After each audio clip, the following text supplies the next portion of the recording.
What is up, cupcakes? I'm upstairs in the office because this place needs some work. I gotta clean this mess up. The office is trashed. Down in the shop, I'm working on a desk to replace this one here. We'll talk more about that in a minute. Just looking around, I have crap everywhere. We need to clean all of this stuff up so I can have a clean workspace and a more productive workspace. Now, let's go. I hate going to the big box store for lumber. This is also why I hate to say the material I'm going to use before I go. I'm going to make this desk out of 2x8s. Honestly, they're just a little bit easier to manage, but I had to get 2x10s because all the 2x8s except for that one were just so crappy. I'm gonna lay them down on the floor and get an idea of orientation of the boards and things like that and draw that out. And this is why. Since this is construction lumber, when they saw these down, sometimes you get these divots in here. Can you see that? How much difference that is? See that big gap? What's wrong with your sandwich? If I want to sand this down, I'm gonna have to sand it into like almost a bowl. So bottom. Now I will run these through the planer, but I want to run them through as few times as possible because I want to maintain that thickness of the desk. I want that bad boy beefy. And because it's construction lumber, we still have a little bowing. Over the length of this, we should be all right. We should be able to tie that up with pocket screws. Next, we're gonna take the edges off these boards to give them a better seam in the middle.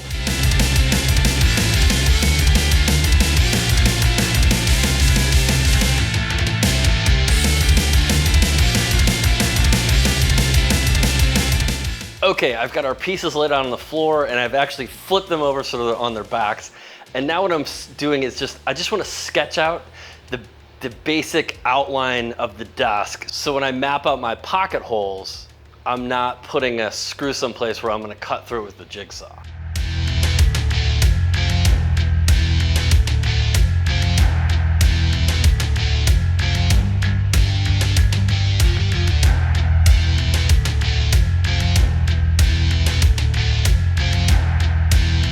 Would have wrestled with this gap a little bit more because you can see light through it, but this section that's scribbled in red is coming off.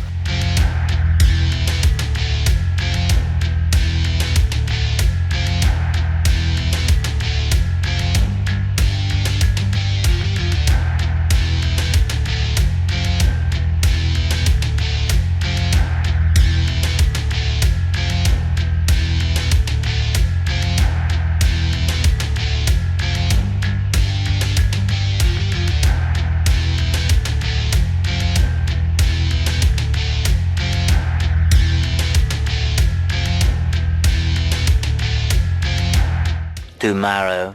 What's up, guys? It is the next day. I've just been in sanding hell. The desk has been sanded to like 180. We still need to get it to probably about 320. The wing or the desk riser that I was gonna put on this, I'd originally got that 2x8 to make it, but I realized that this piece right here, the 2x10, God, this is heavy, that came out of, so this piece that was here, if I pick it up and I flip it around, put it back there, obviously with legs underneath it, it makes a cool wing for the back. And it makes the lumber for this a little bit less expensive because you're simply using this cutout piece and it's already cut to the right dimensions and everything. So where we're at, just a quick update, just letting you know, sanding is fun, kids.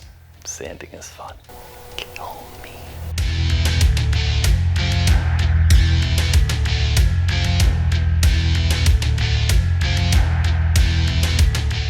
I would like to interrupt just for a moment and remind you guys that when you work with epoxy, you glove up.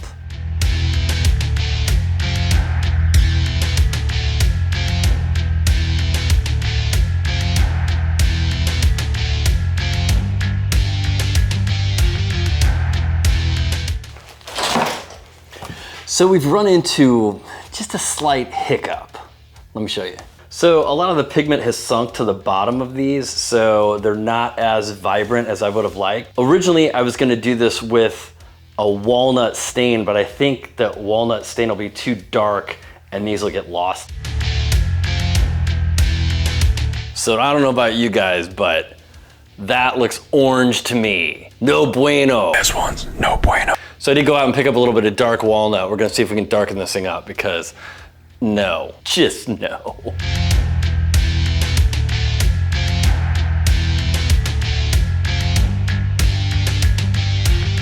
That was a much better solution. I would say skip the orange and go straight to the walnut. Because who doesn't like walnut? It's like nuts hanging on your wall. Chin nuts.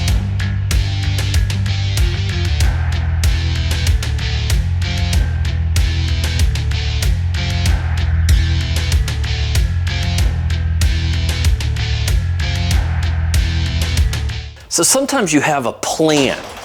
Actually, you should always have a plan, but sometimes that plan doesn't work out. A lot of times you make the plan. Execute the plan, expect the plan to go off the rails, throw away the plan. So the original plan was I put painter's tape down because the idea is once it starts to dry and it's not as runny, you just pull the painter's tape off and it comes off really easy. Well, then I had an issue with the pour. As I was doing the corners and the edges of this with epoxy, I didn't realize that the container I was holding was dripping on here.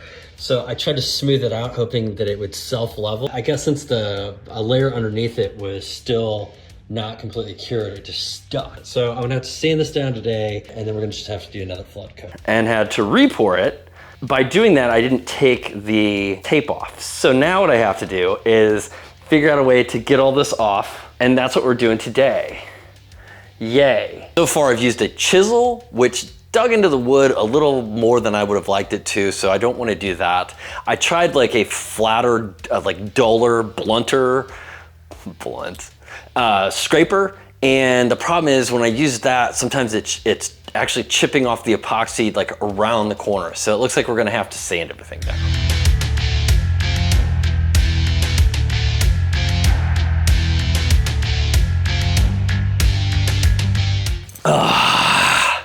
So we got it all sanded down, but the epoxy ran down the sides pretty well, but it didn't take the chamfer underneath very well. It's very globby, that is the technical term. So I'm going to be routing the chamfer on the bottom of this again. I think this is the third time that I've routed the edges on this desk. So order of operations, kids. Ideally what I should have done is not messed with the bottom of the desk at all. Don't stain it or anything. Maybe still try the painter's tape trick and get it off in time. Like if you're a genius like me and completely forget, but chamfer the edge and stain it after the fact. I think that would have saved me a ton of time.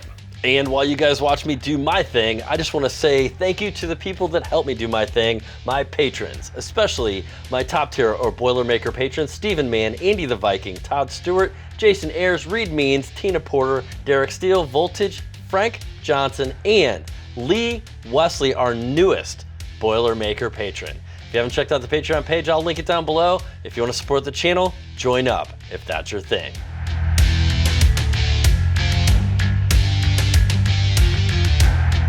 All right guys, so we're back up in the office, and honestly that building this desk took way longer than it should have. So now I just need to clear off the old desk over here. We're gonna just tear it down and we're gonna scavenge the legs there. We're gonna use the sit to stand legs for the new desk, pull this whole thing apart, and then we're gonna put the desktop on.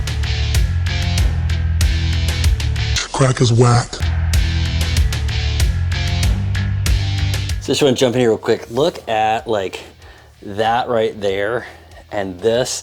That's what the heat from my computer is doing to the finish on this desk. Look how it's all nasty over there and then it looks okay over here. Anyway, so that's the reason we're going epoxy this time. All right, before we get done assembling this, I just kind of want to explain some reasons on why I picked the shape I did and things like that. In order to be a little bit more productive, I'm going to be able to sit in the middle of the desk, but I want to have additional real estate on either side. So I wanted to have this little cut in here.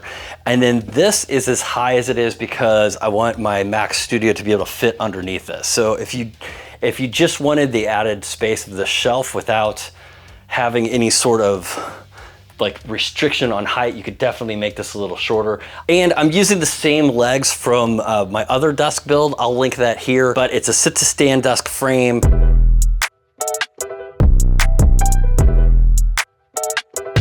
Back in that bag again. Whoa, whoa, yeah, yeah. Hey.